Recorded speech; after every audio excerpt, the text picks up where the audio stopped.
Guys মুকুন্দপুরে Mithun Chakraborty.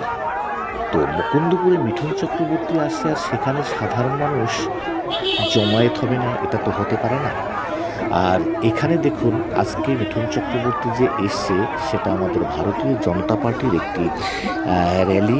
আমাদের যাদবপুরের ভারতীয় জনতা পার্টির প্রার্থী শ্রীমতী শর্বরী মুখার্জির সেই র্যালিতে অংশগ্রহণ করার জন্য আসছে। তো সাধারণ কার্যকর্তারা তারা একবার মিঠুন চক্রবর্তীকে সামনে দিয়ে দেখবে বলে, তো তারা এখানে দেখুন কিভাবে তাকে ঘিরে ধরেছে। সবাই এখন তাকে পুষ্পবৃষ্টি করছে। এক্ষুনি তার জন্য যে গাড়িটি ধার্য করা হয়েছে, সেই রথে এখন উঠবে। তারপরে এখান থেকে সন্তোষপুরের দিকে আমরা তার পিছনে পিছনে যাব সেই রথের।